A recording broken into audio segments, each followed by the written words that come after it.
आज हम सब ने डिसाइड किया था कि सारे टीचर्स जाके एसएससी चेयरमैन साहब से मिलेंगे और बताएंगे कि ऐसे ऐसे 2024 में इतनी सारी दिक्कतें हुई हैं, क्योंकि कई बार ऐसा लगता है कि ऊपर के लेवल तक चीज़ें पता हैं भी या नहीं हैं। और हम लोग लगभग 12 बजे से इस कोशिश में हैं कि चेयरमैन साहब से मिल पाएँ। उसके बाद पता चला कि वो संसद चले गए, लेट नाइट लौटेंगे, तो हमने कहा लेट नाइट तक हम इंतज़ार कर लेते हैं। और हमने देखा यहाँ ऑलरेडी 100 से भी ज़्यादा बच्चे आए हुए हैं और हर दिन 100-150 बच्चा आके अपना अपना सवाल पूछ रहा है।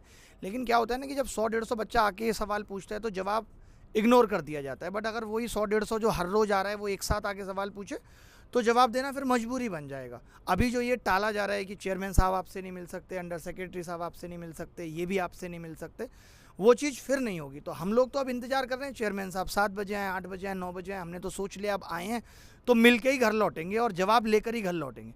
तो आप सबसे भी यही गुजारिश है, आप सबसे भी यही गुजारिश है, हमारी तरह आप भी इंतज़ार कीजिएगा, 7-8 बजे तक यहीं रहिएगा। SSC CGO complex SSC head office के बाहर हम लोग आप लोगों का भी इंतज़ार कर रहे हैं। मैसेज क्लियर नहीं जा रहा है। आप बोलेंगे ना, सभी की चीज़ें बोलेंगे एक एक करके। पूरा एक ही क्लियर करो ना पहले, फिर आगे लेके जाएंगे दोबारा से। चलो सीधा या तो मैसेज कन्वे करना तो बुलाओ। हाँ बोलो। हाँ, बाकी के बच्चे, बाकी आप बोलो, बाकी के बच्चे दोनों आदमी मतलब क्लियर। और नहीं, लाइव नहीं है। तो यहाँ पर बहुत सारे बच्चे ऑलरेडी वेट कर रहे हैं और हमें और बच्चों के भी इंतज़ार रहेगा जिन जिन का 2024 का भी इश्यू है, साथ में 2025-26 के लिए भी जो रिफॉर्म्स चाहते हैं। और बहुत सारे रिफॉर्म्स हमने दिए भी हैं और वो रिफॉर्म्स के लिए आप लोग अपनी डिमांड रखोगे, क्योंकि आपकी डिमांड है, ये बच्चों की डिमांड है, बच्चों का मुद्दा है। तो बच्चे यहाँ पर हमारी तरह इंतजार, मतलब जब तक एसएससी चेयरमैन साहब से मीटिंग नहीं होगी तब तक हम भी और आप लोग भी सब एसएससी चेयरमैन साहब का इंतज़ार करेंगे। और बात ये ना कि हम लोग तो आपको रिप्रेजेंट कर रहे हैं, लड़ाई आपकी है, हम आपके सहयोग में हैं, हम आपके लिए खड़े हैं, हम आपके लिए, आप सवाल नहीं पूछ सकते, आप हमारे पीछे खड़े हैं, हम आपके गार्जियन बढ़ के खड़े हैं। कोई मेरा भी भाई है जिसका नहीं हुआ, मैं उसके लिए आया हूँ, कोई इनका जानने वाला है इसके लिए आए, सब एक दूसरे के लिए आए। बट जब ये सारे बच्चे एक साथ मिलके कलेक्टिव होकर आवाज़ उठाएंगे तभी वो आवाज़ दूर तक जाएगी। और हम लोग बहुत शांति से सिर्फ सवाल पूछने आए हैं, हम लिख के लाए हैं सारी चीज़ें कि ये गलतियाँ एसएससी ने 2024 में की, 23 में, आप पिछले 5 साल से हर साल कुछ ना कुछ नया नाटक करके ऐसे बच्चे जो वाकई में डिजर्व करते हैं उनको बाहर कर देते हैं। और ये कब तक चलता रहेगा, हम ये पूछना चाहते हैं, आपका इरादा कब तक है, ताकि बच्चों को बोल दें कि फिर आप तब तक पेपर ही मत दो, पहले इन्हीं के लोगों की भर्तियां हो जाने देते हैं, बाद में बच्चे जो पढ़ने वाले हैं वो सिलेक्शन लेंगे। रानी मैम आप कुछ कहेंगे? मैं तो बस सर बस चाहती हूँ कि चेयरमैन साहब हमसे एक बार मिल ले, ताकि हम बातों को वेरी पोलाइटली पीसफुली उनके सामने क्लियर कर पाएँ, ठीक है। और यहाँ हम लोग बच्चों को ऐसा नहीं है कि कुछ प्रोवोक करने के लिए आए हैं, बस हम बच्चों को का साथ देने के लिए आए हैं। मेरा यही रिक्वेस्ट है, देखो जनरली स्टूडेंट को ना बड़ा इजी होता है यूट्यूब के नीचे कमेंट कर देना, टीचर साथ नहीं देते, टीचर साथ नहीं देते। अब टीचर्स आप लोगों के साथ हैं, देखो मुहिम तो आपकी है, हमसे जो आप एक्सपेक्ट करते हो कि हम वीडियो से सपोर्ट करें, आपका ट्विटर कैंपेन से सपोर्ट करें, ग्राउंड पे अगर आप चाहते हो कि आप अगर 20 बच्चे आए हो तो हमारे साथ हमारा टीचर क्यों नहीं है, देख लो सब खड़े हैं। अब भी अगर आप लोग मतलब आप खुद के लिए खुद ही आवाज़ नहीं उठा सकते तो फिर देखो गलती आपकी है। फिर हमारी साइड से पूरी सपोर्ट है, अब आगे का काम आप लोगों को करना है। तो सभी लोग समझ गए होंगे सारी बातें, अब आपको स्टेप्स लेने हैं। कमेंट के साथ साथ आप खुद बताइए कि आपके लिए क्या बेहतर है क्या नहीं, और आप पर्सनली बताएंगे तो ज़्यादा बेहतर है, ठीक है। धन्यवाद। और सबसे बड़ी चीज़ ये है कि जहाँ इतने सारे बच्चों के साथ गलत हुआ है, 1200-1400 से ज़्यादा वीडियो यूट्यूब पे हैं, जहाँ बच्चा अलग अलग टीचर से जाके मिल रहा है। मैं खुद इतने पिछले दिनों में 1500 से ज़्यादा बच्चों से मिल चुका, और यहाँ आए हैं हम तो सब बड़े पोलाइट तरीके से बात भी कर रहे हैं, भले ही कुछ बात बन नहीं रही, क्योंकि इनको भी पता है कि चीज़ें तो ख़राब हुई हैं, ये भी ये बात मानते हैं कि चीज़ें ख़राब हुई हैं। बट आप ख़राब कब तक करते रहेंगे, हम आदत डाल लें इसी खराबी की और फिर आवाज़ ना उठाएं।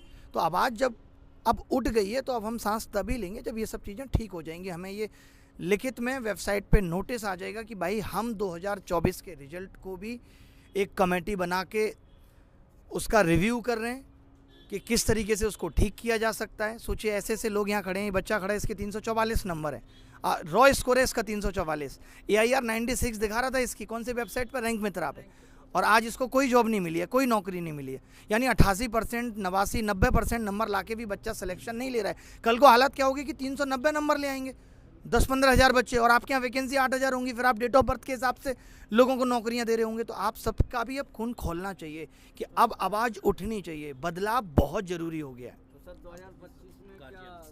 आप आ जाइए। तो सर क्या जैसे 2025 में 390 नंबर से ज़्यादा लाना पड़ेंगे छात्र को? वही कहीं ऐसा तो नहीं है 300 410 या 400 लाना पड़े? जब 444 वाले का 96 रैंक है तो कितना बड़ा जोल है एसएससी में। सारे पद बेचे गए। मेरा भी बच्चा 10 साल से जर्नी कर रहा है, कभी 4 प्रश्न गलत, कभी 3 प्रश्न गलत। और अब मैं जो एसएससी से कहना चाहता हूँ, ये सब करना छोड़ दो, तो मैं भी ईश्वर के यहाँ जवाब देना है। सारे बच्चे दुखी हैं 2023 वाले से भी, 24 के प्रक्रिया से भी, और हम नहीं चाहते हैं कि 25 में भी उनके साथ में ऐसी कोई घटना हो।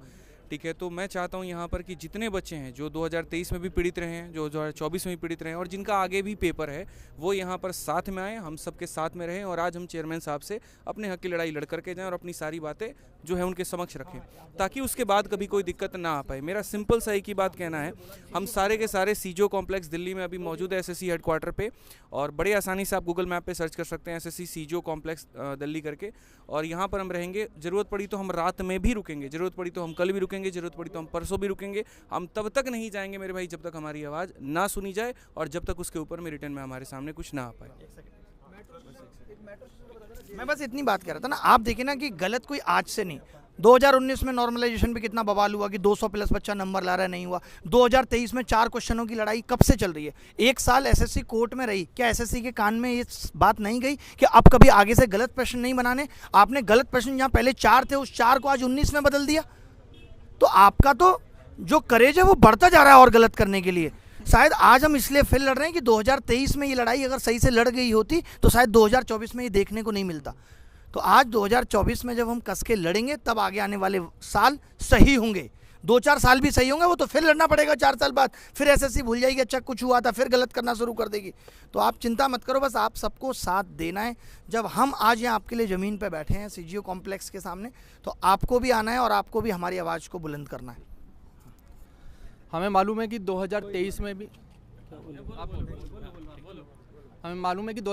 में भी बहुत सारे इश्यूज चल रहे हैं। 24 वाले भी बच्चे बहुत ज़्यादा परेशान हैं। हम ग्राउंड लेवल पे जब जुड़े हैं बच्चों से तो हमें मालूम है कि बहुत सारे लोग रो भी रहे हैं और मेंटली परेशान भी हैं, बहुत ज़्यादा अपसेट भी हैं। और हम नहीं चाहते कि आगे भी आने वाले टाइम में जितने भी स्टूडेंट अपीयर होंगे उनके साथ कुछ भी गड़बड़ हो। तो बेसिकली हम चाह रहे हैं कि शुरू से लेकर अंत तक जितने भी स्टूडेंट हैं वो इस चीज़ में सपोर्ट करें, क्योंकि आप सबके क्यूमुलेटिव सपोर्ट से ही सारी चीज़ें ठीक होंगी। प्रेजेंट की चीज़ें भी तभी ठीक होंगी और फ्यूचर की भी तभी ठीक होंगी जब आप सब मिलकर आएंगे इस चीज़ के लिए। Thank you. देखो भाई, बहुत ज़्यादा समय भी नहीं है, ये भी नहीं करना आप लोगों को कि हाँ अभी ये इन लोगों ने स्टार्ट करा है, ये लोग करते रहेंगे। तो क्योंकि जो 24 का नोटिफिकेशन 25 का नोटिफिकेशन है वो भी बहुत दूर नहीं है, तो आप लोगों को ज़्यादा टाइम वेस्ट नहीं करना है। जितना हो सकता है हर तरीके से जो जहाँ से सपोर्ट कर सकता है आप लोगों को इस कैंपेन को आगे बढ़ाना है। और जितना ज़्यादा आप लोग सपोर्ट करेंगे ये आपके हक की बात है, चाहे बात वो 24 की हो, चाहे बात 25 की हो, चाहे इवन 23 की भी बात है। तो सारी बातें, हाँ देखो कुछ लोग ऐसे भी हैं जिनकी 22 तक की बातें फंसी हुई हैं। तो ये सारी चीज़ें तभी होंगी जब एक बड़े लेवल पर सारा बच्चा जुड़ेगा। तो आप लोगों का जुड़ना बहुत ज़रूरी है, क्योंकि बहुत ज़्यादा समय आप लोगों के पास भी नहीं है और हम लोगों के पास भी नहीं है। और बाकी एक चीज़ और कहूँगा मैं कि जब तक ये सारे सुधार नहीं हो जाते हैं, यूट्यूब पर कोई क्लास आपको अटेंड नहीं करनी, और जो क्लास ले रहे हो एक बार उनको जम के सुना भी देना है कि आप बच्चों के लिए अल्टीमेटली कर क्या रहे हो। ये क्लास वाला तो कोई एक भी क्लास नहीं होनी चाहिए यूट्यूब पे, मतलब नहीं होनी चाहिए। अगर हम लोग यहाँ पे खड़े हैं तो आप बाकी टीचर्स को भी यहाँ पे खड़े रहना है, चाहे फेस दिखा के खड़े रहिए, चाहे फेस छुपा के खड़े रहिए। सभी लोग सेक्रीफाइस कर रहे हैं और इस चीज़ में सबको साथ देना ही पड़ेगा।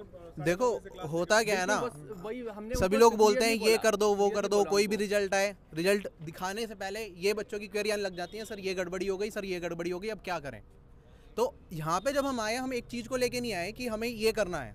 हमारे पास बहुत सारे मुद्दे हैं और हमें सभी पे काम करना है, क्योंकि ये एक साथ एक टीचर कोई मुद्दा उठाएगा उससे बात नहीं बनेगी। जब सारे लोग कलेक्टिवली सारे मुद्दे रखेंगे तभी कुछ हो सकता है। मुद्दा एक आप लेके चलो या 2 लेके चलो, उससे काम नहीं बनेगा। अब एसएससी में रिफॉर्म्स की बहुत ज़्यादा नीड है। हम देख रहे हैं 2022 से जब से चीज़ें हुई हैं, एसएससी ने डॉक्यूमेंट वेरिफिकेशन ही खत्म कर दिया। अब इनएलिजिबल कैंडिडेट्स भरे जा रहे हैं सिलेक्शन में। उसका क्या मतलब है? मतलब कोई ऐसी रिक्रूटमेंट एजेंसी मुझे दिखा दो जिसमें डॉक्यूमेंट वेरिफिकेशन होने से पहले रिजल्ट आ जाता है और कोई वेटिंग लिस्ट भी नहीं है। तो ऐसे बहुत सारे मुद्दे हैं। मैं ये नहीं कह रहा कि एक मुद्दे की बात चल रही है यहाँ पे। आपका कोई अपना पर्सनल मुद्दा हो सकता है, विदहेल्ड को लेकर मुद्दा हो सकता है, कीबोर्ड की खराबी की वजह से मुद्दा हो सकता है, स्क्रीन ब्लैंक होने के मुद्दा हो सकता है, रॉन्ग क्वेश्चंस का मुद्दा हो सकता है। मुद्दे हद से ज़्यादा हैं और अब पानी सर से ऊपर जा चुका है। तभी आपको लग रहा है कि जो टीचर्स आए हैं, ऐसा नहीं है कि एक चीज़ को लेकर आगे सारे के सारे टीचर्स, जब सब बिल्कुल परेशान हो चुके हैं कि यार कुछ पता ही नहीं है। हम लोगों ने हर तरीके से ट्राई कर लिया, हमने ट्विटर कैंपेन कर लिया, ग्रेवेंस कर लिया, लेकिन किसी को कोई मतलब ही नहीं है, क्योंकि किसी को कोई इस चीज़ से फर्क ही नहीं पड़ता है। और आज से ट्विटर कैंपेन बहुत अच्छे लेवल पे चल रहा है। आज का ट्विटर कैंपेन ट्रेंडिंग पर है, लेकिन 2 पर भी मतलब पहला तो खैर अप्रैल फुल वाला था, वो तो ऑब्वियस है, वो रहेगा ही रहेगा, वो ऑल ओवर वर्ल्ड सेलिब्रेट किया जाता है। लेकिन आज पूरे ट्विटर में 2 नंबर 3 नंबर हमारा ही हैशटैग ट्रेंड हो रहा है, और उसके बाद भी यहाँ पर अगर एसएससी की तरफ से कोई नोटिस नहीं आ रहा है तो समझ लो ये ठेहल है। ठीक है, आकर के सही करना पड़ेगा, और बाकी ये आपका अपना मेरे भाई लड़ाई है, और आपके ही वजह से ये हो पाएगा। हम टीचर्स हैं यहाँ पर, हम आपकी वजह से हैं, और आप जब आएंगे तभी जाकर के मुद्दा आगे बढ़ पाएगा। ठीक है, हम बता सकते हैं, हम बोल सकते हैं, लेकिन लड़ाई आपकी है, ध्यान रखिए इस बात का। हाँ। देखो भाई, आप में से जितने भी बच्चे एसएससी के एग्ज़ाम देते हैं या देने वाले हैं, आप लोग अपनी सारी परेशानी ना हमें यूट्यूब पे कमेंट पे बताते हैं, पर परेशानी उस तक पहुंचनी चाहिए जो सॉल्व कर पाए। बिल्कुल। हम यहाँ पर ना आपके साथ खड़े हैं। आपकी परेशानी का इलाज ना यहाँ आके हो सकता है, क्योंकि हम नहीं सॉल्व कर सकते आपकी परेशानी, हम आपकी परेशानी में आपके साथ खड़े हो सकते हैं। तो सभी लोगों को साथ आना चाहिए, चाहे आपका पिछला एग्ज़ाम था 23 का या 24 का या 25 का। आने वाले भी बहुत सारे एग्ज़ाम आप में से जो 24 वाले हैं या 23 वाले हैं वो देने ही वाले हैं। तो रिफॉर्म अगर होगा ना वो सभी के लिए होगा, ऐसा नहीं है कि फ्रेशर बच्चे के लिए रिफॉर्म होगा। ठीक है, जो अच्छी चीज़ आएगी वो सबके लिए आएगी। तो मेरा मानना ये है कि आप सभी लोगों को यहाँ इकट्ठा होना चाहिए, सबके साथ अपने हक की लड़ाई लड़नी चाहिए। ठीक है, एड्रेस सर बता दो। और एड्रेस यहाँ हम सीजीओ कॉम्प्लेक्स में एसएससी के डिपार्टमेंट के आगे खड़े हैं, यहाँ हेड पर ऑफिस ऑफिस के आगे गेट नंबर 2 के आगे। ठीक है, तो आप सभी लोग आइए, अपने हक की लड़ाई लड़िए, सभी टीचर आपके साथ हैं। एक मैं लास्ट में कंक्लूड करना चाहूँगा। मैक्सिमम मैं देखता हूँ ना चीज़ें, तो लोगों का ना एक नेगेटिव रवैया होता है, अरे कैंपेन से क्या होगा, इससे क्या होगा, इससे क्या होगा, इससे क्या होगा। अगर सब लोग ऐसे ही बैठ के सोचते रहेंगे ना तो सच में कुछ नहीं होगा। अगर और कुछ नहीं होगा तो यार कम से कम मन में एक तसल्ली तो रहेगी कि हाँ, हम सब ने मिलकर ट्राई करी, स्टूडेंट्स ने ट्राई करी, टीचर्स ने ट्राई करी, तो एक अच्छी कोशिश देना तो हमारा फ़र्ज़ है ना। तो सर जो नए बच्चे हैं वो ये सोचते हैं कि हमारा इससे कोई मतलब ही नहीं है, जबकि सबसे ज़्यादा मतलब आपका है सर। ठीक है, आप इस बात को समझो। नए वाले, आज मैं क्लास में जब अनाउंस कर रहा था ऑफलाइन क्लास में, तो बच्चों को ऐसा लग रहा था होगा कोई मुद्दा, होगी कोई बात, हमें इससे क्या लेना देना है। और ये समझने की ज़रूरत है कि भाई आपका ही लेना देना है, तो समझिए और जल्दी पहुँचिए यहाँ पे।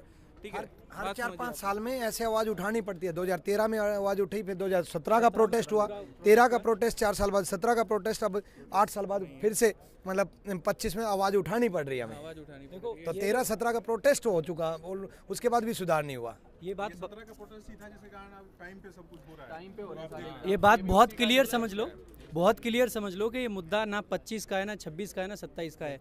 ये एसएससी के हर एक एग्ज़ाम का मुद्दा है, हर एक साल का मुद्दा है, और ये हर एक बच्चे का, हर एक टीचर का, जो भी लोग एसएससी से जुड़े हुए हैं उस हर किसी का मुद्दा है। तो आप लोगों को अपने हक की आवाज़ उठानी चाहिए, और सभी लोग एकदम ज़बरदस्त तरीके से आवाज़ उठाओ। ट्विटर के थ्रू यहाँ आके जैसे उठा सकते हैं आपको आवाज़ उठानी चाहिए, और शांति से। एक लास्ट में एक चीज़ और बोलना चाहूँगा, जितने भी लोगों को 2024 से जॉब मिली है, हम ये बिल्कुल नहीं कह रहे कि वो डिज़र्विंग नहीं है, लेकिन ये ज़रूर कह रहे हैं कि बहुत सारे बच्चे और भी थे जो डिज़र्विंग है, और उनको हाँ, जैसे 344 वाला जो केस है या और भी केसेस हैं, इधर आइए आप। तो आप ये मत सोचो कि जिनको जॉब मिल गई है वो सब ऐसे सोचे कि भाई वो डिज़र्विंग नहीं है। डिज़र्विंग हैं आप भी, लेकिन और भी बहुत सारे लोग डिज़र्विंग जो हैं उनका नंबर नहीं है उसमें। बिल्कुल बिल्कुल, बहुत सारे लोगों की जो रैंक है वो बल्कि और ज़्यादा ख़राब हो गई है, उनको और अच्छा मिलना चाहिए था। तो ये बहुत एक इम्पॉर्टेंट पॉइंट है, मैं रखना चाह रहा था। और ये बता दो उनका लास्ट अटेम्प्ट था, ये भी बता दो। लाभ आप बताओ, बोलो। आप सारे भी आओ जल्दी। मेरा नाम योगेश चौहान है। मेरा टेंटेटिव में रो स्कोर 344 था, जो कि मेरा फाइनल में 348 हो गया था। देन नॉर्मलाइजेशन में मेरा स्कोर 346 हो गया। मेरा ये लास्ट अटैम्प्ट था। मैंने लेवल 6 एंड लेवल 7 की पोस्ट भरी हुई थी, और मेरे को अंदाज़ा भी नहीं था। मेरा UR 96 रैंक कर रहा था रैंक मित्रा के हिसाब से, जो कि वेरीफाइड डाटा है जो ज़्यादातर होता है, और जो ओवरऑल रैंक थी वो 66 रैंक कर रही थी। और मुझे लग रहा था कि कुछ ना कुछ तो डेफिनेटली मिल जाएगा अगर थोड़ा बहुत भी हेर फेर होता है, पर मुझे कुछ भी नहीं मिला है। अगर अब मैं ये सोच रहा हूँ कि मैं किसको जाके बोलूँ कि मैं इतना अच्छा अटैम्प्ट करके आया, अब इससे अच्छा क्या कर सकते हैं, मैं तो ये जानना चाहता हूँ। या आगे जो तैयारी कर रहे हैं वो फिर तो आगे ये सोच के चलें कि 360 370 ही है जो शायद उसमें भी शायद रहेगा कि वो आपको पोस्ट दिला सकता है। आज मैं खड़ा हूँ, कल आप भी खड़े हो सकते हैं। ये ऐसी चीज़ है कि तो इनके जैसे और भी बहुत सारे डिजर्विंग कैंडिडेट्स हैं जो प्रेजेंट हैं, लेकिन यहाँ प्रेजेंट नहीं है, तो यहाँ प्रेजेंट होंगे तो ज़्यादा अच्छे से समझ में आएगी ये चीज़। बस एक बार यही है कि जो टाइमिंग है वो शाम को 7 से 8 का टाइमिंग दिया हुआ है, तो कोशिश यही होगी कि आप लोग जितना जल्दी यहाँ पर सीजीओ कॉम्प्लेक्स पर पहुँच सके उतना जल्दी पहुँचिए। अगर किसी को मेट्रो से आना है तो वो JLN मेट्रो स्टेशन है जिसका गेट नंबर 4 है, आप लोग वहाँ पहुँचिए। सीजीओ कॉम्प्लेक्स में सारी टीम यहाँ पर आपके साथ है।